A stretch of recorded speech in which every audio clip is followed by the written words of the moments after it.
Hello friends, welcome to చందమామ కథలు by RK. చందమామ కథల ప్రపంచంలోకి వెళ్ళిపోదామా? ప్రస్తుతం చెప్పబోయే మొదటి కథ పిస్తాచాల వంటవాడు. ఈ కథను రాసిన వారు శ్రీమతి ఎస్ నిర్మల గారు. ఒక గ్రామంలో ఒక విధవరాలికి ఒక కొడుకు ఉండేవాడు. వాడి పేరు రాముడు. వాడు తెలివిగలవాడే, కానీ అస్తమానము తిరుగుతూ ఉండేవాడు. వాడికి ఏ పని రాదు. కొంతకాలానికి తల్లి చనిపోగా రాముడిని అతని మేనమామ తన ఊరికి తీసుకుని పోయి అక్కడ 4-5 మంది భూస్వాముల దగ్గర వాడిని పనికి పెట్టాడు. కానీ వాడు ఏ ఒక్క చోట కూడా కుదురుగా ఉండలేదు. మేనమామకు ప్రాణం విసిగిపోయి రాముడిని ఇంటి నుంచి సాగనంపాడు. రాముడు మేనమామ ఇంటి నుంచి బయలుదేరి 4 రోజులు ప్రయాణం చేసి ఒక కీకారణ్యం చేరుకున్నాడు. అరణ్యం మధ్య వాడికి ఒక కోట కనిపించింది. ఆ కోట ముందు ఒక బావి ఉన్నది. ఒక ముసలిది ఆ బావిలోంచి కష్టపడి నీరు తోటి కింద పారపోస్తున్నది.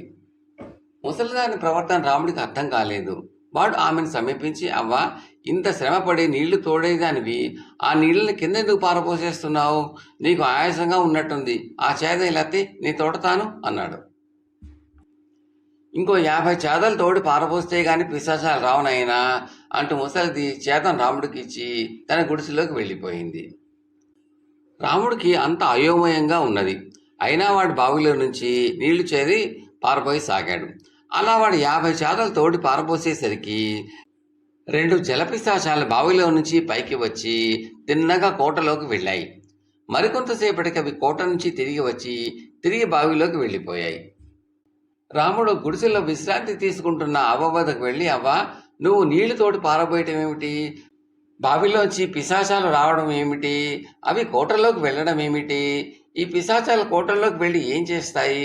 ఈ కోటలో ఎవరున్నారు అని అడిగాడు. అవ్వ నిట్టూర్చి, నాయన, ఒకప్పుడు ఈ కోట నాదే. నేను మంత్రగత్తెను.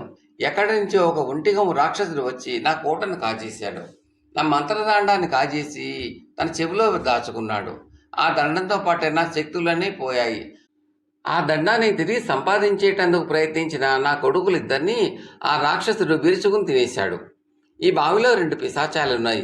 ఎవరైనా బావిలో నుంచి 100 చేదల నీరు తోడేస్తే అవి బయటికి వస్తాయి. అవి రాక్షసుడికి వంట చేసి పెడతాయి అన్నది. అవ్వా, నీ మంత్రదండాన్ని నేను తెచ్చి పెడతాను, నువ్వు నిశ్చింతగా ఉండు అన్నాడు రాముడు. వాడు ఆ రోజు అవ్వ గుడిసెలోనే ఉండి అవ్వ పెట్టిన భోజనం తిన్నాడు. మర్నాడు బావి నుంచి 100 చేదల నీళ్లు వాటి తోటి పారబోశాడు. పిశాచాలు బావిల నుంచి వచ్చి కోటలోకి వెళ్ళాయి. రాముడు కూడా వాటి వెనకాలే వెళ్ళాడు. లోపల వంట ఇంట్లో రాక్షసుడు వేటాడి తెచ్చిన మృగాలు కుప్ప పోసి ఉన్నాయి. పిశాచాలు గబగబా పొయ్యి రాజేసి మాంసం తరిగి వండనారంభించాయి. రాముడు వెనకపాటుగా వెళ్ళి 2 పిశాచాలను జుట్టు ఎత్తి పట్టుకుని పొయ్యి మీద మాంసం ఉడుకుతున్న గంగాళంలో వేసేశాడు. రాముడు వంట పూర్తి చేసి పర్వతంలాగా పడి నిద్రపోతున్న రాక్షసుడిని లేపి వడ్డించాడు. పిశాచాలు చేరటం వల్ల కాబోలు రాక్షసుడి భోజనం ఆ రోజు మరీ బాగుంది. ఆహా, ఈరోజు వంట ఎంత బాగుంది! ఎవరు చేసేరే వంట అన్నాడు రాక్షసుడు. రాముడు ధైర్యం చేసి రాక్షసుడి ఎదుటపడి, ఇవాళ పిశాచాలు రాలేదండి, వంట నేనే చేశాను అన్నాడు.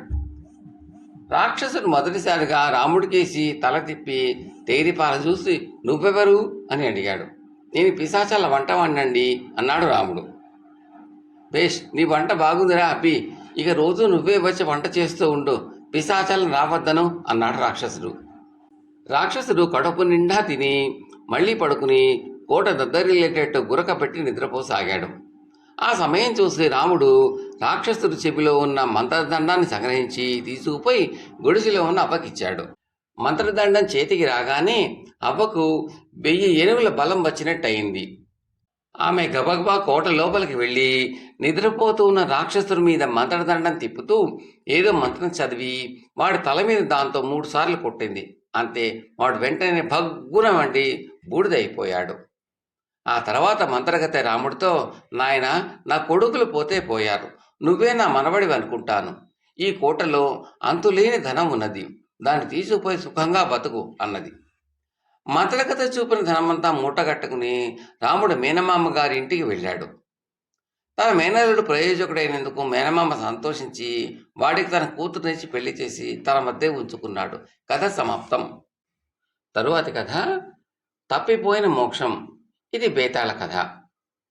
తాను తప్పుదోవన పోతున్నానని తెలుసుకుని తన జీవితాన్ని మంచి మార్గానికి తిప్పదలుచుకున్నవాడు అటువంటి పరివర్తనని వెంటనే అమలు చేయాలి. అలా మారని పక్షంలో ఎన్నటికో మారుతాడు అనేది కల్లా. ఈ కథలో రత్నపాలుడు అనే రాజు 50 సంవత్సరాల వ్యవధి ఉంచుకుని కూడా తన మనస్సును భగవంతుడికేసి తిప్పలేకపోతాడు. జీవితంలో నిజమైన పరివర్తన కలిగినప్పుడే మనిషి పరిణామం చెందగలడు అని ఈ కథ రుజువు చేస్తుంది. ఇక కథలోకి వెళ్దామా? పట్టువదలని విక్రమార్కుడు చెట్టు వద్దకు తిరిగి వెళ్ళి శవాన్ని దించి భుజాన వేసుకుని మరొకసారి శ్మశానం గీసి మౌనంగా నడవసాగాడు. అప్పుడు శవంలోని బేతాళుడు, రాజా, నీవు చేసే ఈ పని మంచిదో కాదో జాగ్రత్తగా ఆలోచించటం మంచిది. ఎందుచేతనంటే ఎంత దీర్ఘాయువు ఉన్నప్పటికీ మంచి పనులు చేయటానికి వ్యవధి ఉండదు. వాటిని ఆ క్షణంలోనే చేయాలి. పూర్వం రత్నపాలుడు అనే రాజు 50 సంవత్సరాల గడువు లోపల కూడా ఒక్క మంచి పని చేయలేకపోయాడు. నీకు అతని కథ చెప్తా విను అంటూ ఈ విధంగా చెప్పసాగాడు. పూర్వం అలకాపురాన్ని రత్నపాలుడు అని రాజు ఏలుతూ ఉండేవాడు. ఆయనకు ఎంతసేపు హేతుకాల మీద మమకారమే గాని పరలోకాల గురించిన విచారమే లేదు. భగవద్ధ్యానం చేసేవాళ్ళన్నా, పూజలు పునస్కారాలు చేసేవాళ్ళన్నా ఆయనకు చిరాకు. వేటాడటం, జూదాలు ఆడటం, సంగీతాలు, నృత్యాలు, స్త్రీలతో సరస సల్లాపాలు ఆయనకు ఇష్టం. ఒకసారి శివరాత్రి వచ్చింది. ఆ రోజు అందరూ ఉపవాసాలుంటారు, జాగారం చేస్తారు. దేవాలయాలలో శివుడికి అభిషేకాలు, అర్చనలు జరుగుతాయి. ఇదంతా రాజుకు ఏమాత్రం ఇష్టం లేదు. అందుచేత ఆయన ఆ రోజు తెల్లవారక ముందే తన గుర్రం ఎక్కి పరివారాన్ని వెంటబెట్టుకుని అరణ్యంలోకి వేటాడబోయాడు. రాజుగారి పరివారంలో చాలామందికి ఆ పుణ్యదినాన్ని వేటాడటం ఏమాత్రం ఇష్టం లేదు. కానీ రాజుగారికి ఎదురు ఆడలేక బయలుదేరారు. వారు అరణ్యంలో ప్రవేశించిన కొద్దిసేపటికల్లా కన్ను పొడుచుకున్నా కానారన్నంత చీకటి పడింది. దానికి కారణం ఏమంటే ఆకాశం నిండా నల్లని మబ్బులు, కారు మబ్బులు దట్టంగా అలముకున్నాయి. కొద్దిసేపట్లో ఫెళఫెళా ఉరుములు, కళ్ళు చెదిరేటట్టు మెరుపులు రాసాగాయి. భయంకరమైన గాలి సాగి అరణ్యంలోని చెట్లన్నీ ఉర్రూతలోగనారంభించాయి. ఆ సమయంలో రాజుకు తప్ప మిగిలిన వారందరికీ భయం మొదలైంది. ఈ పవిత్ర దినం నాడు మనం వేటకు బయలుదేరాం, ఇందుకు భగవంతుడు తప్పక శిక్షించుతాడు అని అనుకుని వారు ఒక్కరొక్కరే చీకటి చాటున రాజును విడిచిపెట్టి ఇంటిదారి పట్టారు. రాజు మాత్రం వేట ఉత్సాహంలో ఉండగా పెద్ద పెద్ద మెరుపులు వస్తూ ఉండగా ఆయన ఒక దూరాన ఒక లేడీని చూసి తన గుర్రాన్ని అటుగా పరిగెత్తించాడు. ఆ లేడీ ఎటో మాయమైంది. గాలితో పాటు వాన కూడా ప్రారంభం అయింది. అడవిలో అక్కడ పిడుగులు కూడా పడుతున్నాయి. ఒక పిడుగు రాజుగారికి అంత దూరంలో ఉన్న ఒక ఎత్తైన చెట్టు మీద పడి ఆ చెట్టు నిలువున రెండుగా చీలిపోయింది. ఆ పిడుగుపాటు రాజుగారి గుర్రం బెదిరి దిక్కు తెలియకుండా పరిగెత్తి జామురాత్రి గడిచాక అరణ్యంలోనే ఒక పాడుపడిన దేవాలయం సమీపంలో వచ్చి నిలబడింది. గుర్రాన్ని కట్టేసి రాజు మండపంలో చేరి ఒక స్తంభాన్ని ఆనుకుని గుడికేసి చూస్తూ కూర్చున్నాడు. ఆయన గుడిలోకి పోదామని మొదట అనుకున్నాడు. కానీ అలా చేస్తే దేవుడు ఆగ్రహిస్తాడని ఆయనకు అనుమానం వేసింది. ఇప్పటికే దేవుడికి నాపై కోపం వచ్చింది. ఈరోజు నేను వేటకు బయలుదేరటం పొరపాటే. అందుకే దేవుడు ఈ పిడుగుల వాన పంపాడు. నా చేత ఇవాళ ఉపవాసం కూడా చేయించాడు. ఈ రాత్రికి జాగారం కూడా చేయిస్తాడు అనుకున్నాడు రాజు. ఇంకా గాలి వీస్తూనే ఉంది, వాన కురుస్తూనే ఉన్నది. కావాలనుకున్న ఆయనకు నిద్ర వచ్చే అవకాశం లేదు. నట్టడవిలో ఆ పాడుబడిన దేవాలయం కేసి చూస్తూ స్తంభానికి చేరగలబడి కూర్చున్న రాజుకు ఒక ఆశ్చర్యకరమైన దృశ్యం కనబడింది. అర్ధరాత్రి సమయంలో ఆ గుడి తలుపు తెరుచుకున్నది. ఒక అర్చకుడు లాంటి మనిషి బయటికి వచ్చి ఎవరైనా వచ్చారేమో అన్నట్టుగా అటు ఇటు చూసి మళ్ళీ లోపలికి వెళ్ళి తలుపేసుకున్నాడు. నిర్జనమైన ఈ ప్రదేశంలో, అందులోనూ ఈ పాడుబడిన ఆ దేవాలయంలో అర్చకుడు ఉండడం ఏమిటి? లోపల దీపాలు వెలుగుతున్నాయి, ఆయనే పెట్టాడు కాబోలు అనుకున్నాడు. మరికొంచెం సేపు గడిచాక ఆ అర్చకుడే మళ్ళీ బయటికి వచ్చి ఎవ్వరూ లేకపోవడం చూసి లోపలికి వెళ్ళిపోయాడు. ఈసారి రాజు అర్చకుడు జాగ్రత్తగా గమనించాడు.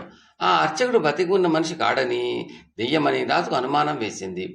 ఎవరో అర్చకుడు చచ్చిపోయి కూడా ఈ ఆలయాన్ని వదలలేక దేవుడికి సేవ చేస్తున్నాడన్నమాట. ఎంత పుణ్యాత్ముడు! నేను ఈనాడు దేవుణ్ణి తలుచుకుని ఎరగనే, ఇక నేను కూడా నా జీవితాన్ని భగవంతుడి సేవకు అంకితం చేయాలి అనుకున్నాడు రాజు. మూడోసారి అర్చకుడు తలుపు తెచ్చుకుని బయటికి రాగానే రాజు మండపంలో నుంచి యువతలకి వచ్చి అర్చకుడిని సమీపించి, తమరెవరు స్వామి, ఇక్కడ ఎంతకాలంగా ఉంటున్నారు అని అడిగాడు. అర్చకుడికి రాజును చూడగానే చాలా ఆనందమైంది. ఎవరు రాలేదే అనుకుంటున్నాను, లోపలికి రా నాయనా, నేను 100 ఏళ్లుగా ఈ గుడికి అర్చకుణ్ణి. కనీసం శివరాత్రి నాడైనా భక్తులు వస్తారేమో అనుకుంటాను. ఎన్నో ఏళ్ల తర్వాత నువ్వు వచ్చావు. ఈశ్వరుడికి అభిషేకం చేయిస్తావా అన్నాడు అర్చకుడు. లేదు, నేను పాపాత్ముణ్ణి. ఈ స్థితిలో నేను ఆలయంలోకి రావడం భావ్యం కాదు. అయినా నాకు ఈశ్వర ధ్యానం చేసి తరించుదామని కోరిక ఉంది. తమకు తెలిస్తే నాకు ఒక్క సంగతి వివరించి చెప్పగలరా అన్నాడు రాజు. నాకు తెలిస్తే చెబుతాను నాయన, అడుగు అన్నాడు అర్చకుడు. నేను ఇంకా ఎంతకాలం బతుకుతాను స్వామి, ఎప్పుడు పోతాను అని రాజు అడిగాడు.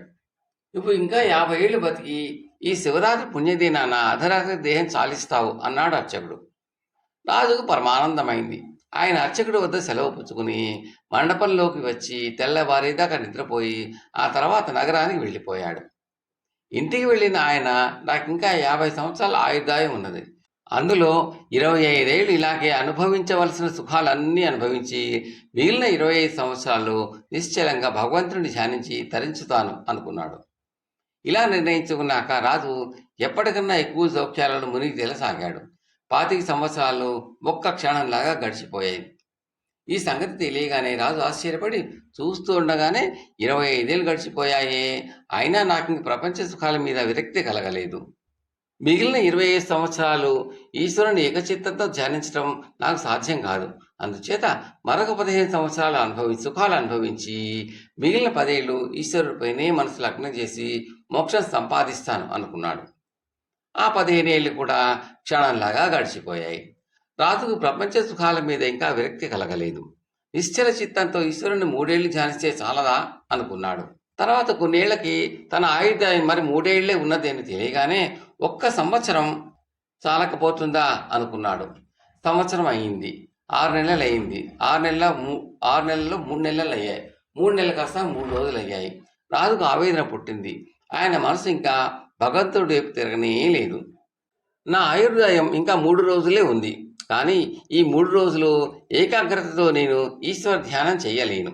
నిజమైన భక్తితో ఈశ్వరుని 3 విఘడియలు ధ్యానించిన మోక్షం వస్తుంది కదా. నా జన్మలో ఆఖరి రోజైన శివరాత్రి నాడు దినమంతా ఈశ్వర ఆరాధనలో గడిపేస్తాను. అంతటితో నా పాపాలన్నీ పరిహారం అవుతాయి అనుకున్నాడు రాజు. రాజు జీవితంలో ఆఖరి రోజు వచ్చింది, కానీ ఆయనకు ఇంకా సుఖాల మీద విరక్తి కలగలేదు.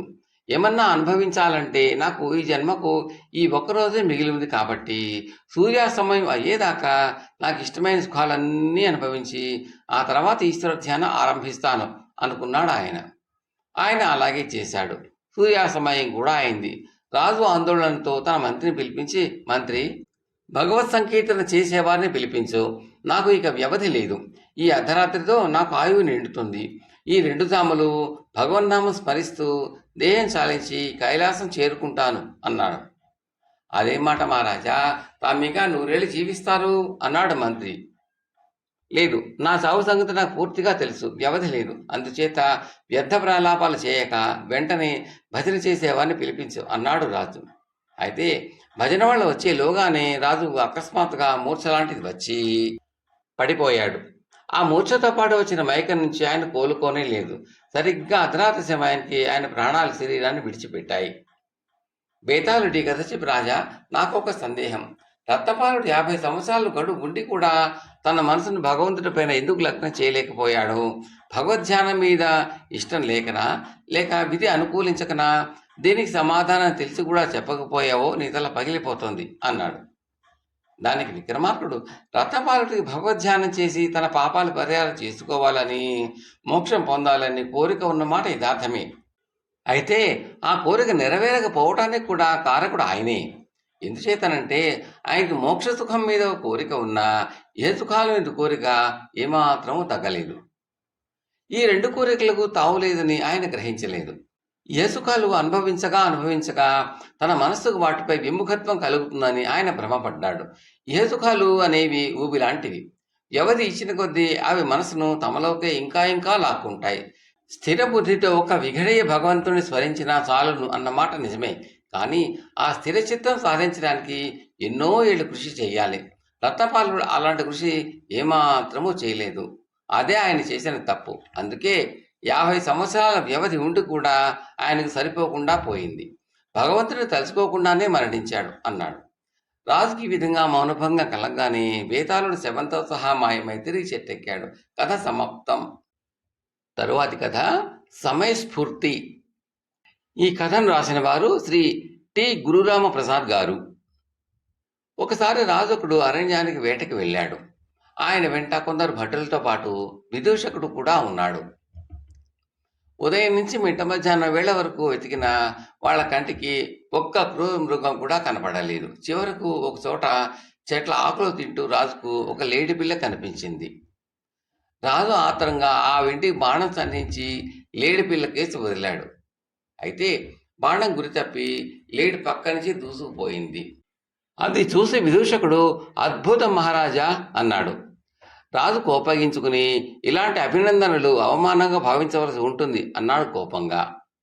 వెంటనే విదూషకుడు మహారాజా, నేను మెచ్చుకున్నది బాణం కొట్టడంలో తమ నేర్పును కాదు, కనికరాన్ని అన్నాడు. రాజు ఎంతగానో సంతోషించి విదూషకుడికి తన మెడలోని హారాన్ని బహూకరించాడు. కథ సమాప్తం. ఈ కంటెంట్ మీకు నచ్చితే లైక్ చేయండి, బంధుమిత్రులు షేర్ చేయండి. ఈ కథలపై మీకున్న అభిప్రాయాన్ని కామెంట్లలో తప్పక తెలపండి. Thank you very much.